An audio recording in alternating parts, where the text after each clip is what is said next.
And heck of a card and prospect for UFC 275 tonight in Singapore. Couple of title fights at the top. Glover Teixeira defending his light heavyweight belt for the very first time. While Valentina Shevchenko goes for a 9th straight win since dropping down to 125 back in 2018. Santos is challenging for the flyweight crown.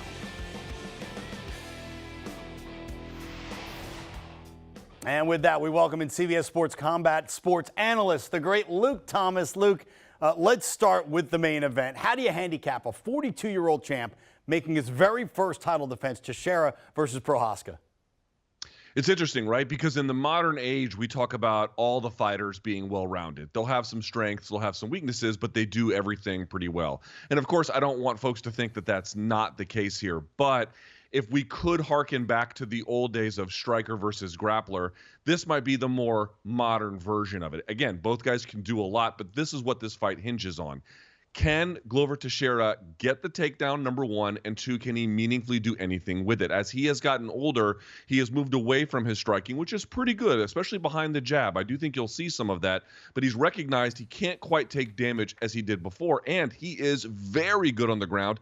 You just showed him choking out Jan Blachowicz, in fact, from the back to get the title. I think if he can focus the fight there and have some success, this is his fight to lose. And the reality is, Jiri Prochazka is an absolute wild man. Look at the highlights here. He doesn't fight in orthodox ways at all. And in fact, if there's a big knock on him, he gets hit a lot. Almost 7 strikes per minute. For ranked fighters, that is extremely high. But here's the catch to that, and it's a big one. He's very, very durable, number one. And number two, that open style where, yes, he gets hit a lot, it actually feeds into his kind of wild offense that has produced dramatically good results for him. I don't think Prochazka's style is built for the long term if he doesn't clean up some of his defense. But in the current state of things, he's just walking through top contenders. So can Glover get the takedown or not? I would honestly say that fight probably hinges on that. And Prochazka might not be here for a long time, but it sure is a good time watching him fight. We'll turn our attention to the women. You got the number 1 ranked pound-for-pound woman in the world, also the flyweight champ, Valentina Shevchenko, making her 7th title defense against a woman in Santos who's in a championship bout for the first time, but she comes in at 19-1 on a 4-fight win streak. How do you see this matchup? This is another really interesting one. Again, 5 rounds in this contest, which I do think will be relevant. Maybe less so in the main event because that one's probably going to end early. But this one, it might go the full distance. Shevchenko is also extremely good at everything. She has gotten even better at her takedown. She's gotten better at mixing in different portions of her offense in terms of getting to the finish line. She is famous for her striking, but people should not overlook the fact that, one, she's a very dominant athlete overall. She's very strong. She's very explosive when she needs to be. And again, she's really turned on the other parts of her game to complement it. You'll recall she beat bantamweight champion Juliana Pena years ago with an armbar from the guard. So that kind of a thing really is in play here. Taila Santos is interesting because she does everything well that Shevchenko does, but to this point hasn't really shown what would be that ace in the hole that would get her over the hump. In other words, I actually expect this fight to be very, very competitive. Their numbers in terms of striking accuracy, in terms of defense, in terms of takedown defense, they're actually all pretty similar. The difference is going to be, one, Shevchenko's numbers are a little bit better, not a huge amount, but noticeably a little bit better, and she has fought, obviously, much better competition. This one should be close. This one could get interesting, and I do think that you have a live dog in Santos, but if you're asking me what's that one thing she could say lord over the champion, I don't know what that would be, and then given the veteran experience at a much higher level, I'm going to lean towards Shevchenko, but this one could get interesting. Our final fight to preview here, a couple of former strawweight champs, Young Wei Li and Yana Jędrzejczyk, meeting for the second time. Young Wei Li won the first bout in March 2020 by a split decision.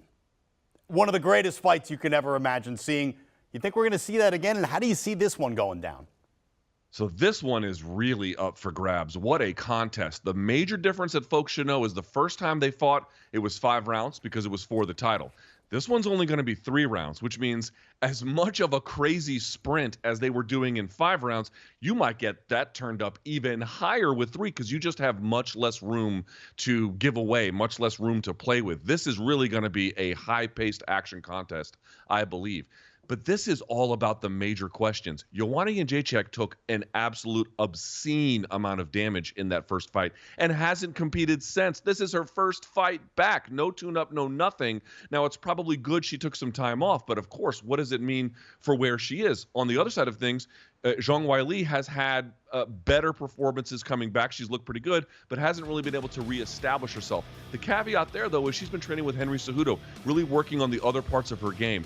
When I expect this fight to go on, I do expect kicking to be a big dominant playing force in Joanna Jędrzejczyk's game. But the question is someone like Zhang Weili going to catch those kicks, look for takedowns? She said wrestling's going to be a bigger part of her game. She had some success with that the first time. I wonder if she might try more of that the second time. She also was able to blitz and take away some of the leg kicks. So to what extent can Joanna Jędrzejczyk actually kick in this fight? That will tell a lot. Conversely, I'd be interested to see what kind of sort of short-range boxing and or wrestling you might see from Zhang Weili. The big differences here is that Zhang Weili is a better athlete and I think a harder hitting athlete, but the more crisp striker of the two is definitely going to be Jędrzejczyk. And by the way, for the record, I scored the first fight for Jędrzejczyk, but it was obviously a very competitive affair. This one could be all over the place. I lean slightly towards Zhang Weili because she's just been more active. There's just too many questions about Jędrzejczyk, but be under no illusion, this one is highly competitive, big questions,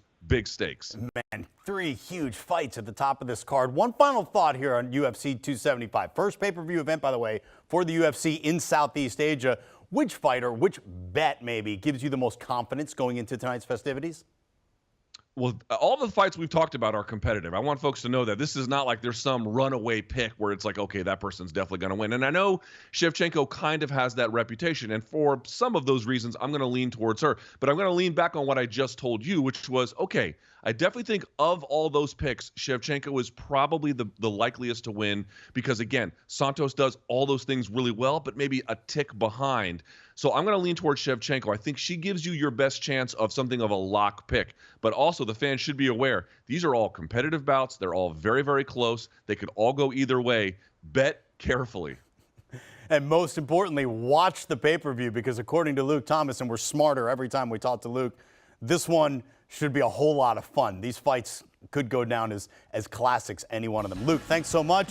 Here's once again Luke Thomas's picks. He's got Prochazka winning the title from Teixeira. Shevchenko, that's his pick of the night. And Weili in a match that could be the match of the night to take it on the women's side. And for more from Luke and Brian Campbell, make sure you check out the award-winning Morning Combat. This duo provides full card previews, picks, and they get interviews from some of the biggest names in the game. The Morning Combat Podcast. Download and subscribe today. Do you want a sports network that delivers everything that matters about the game? The highlights, the picks, the instant analysis, no yelling, no fake debates, no politics.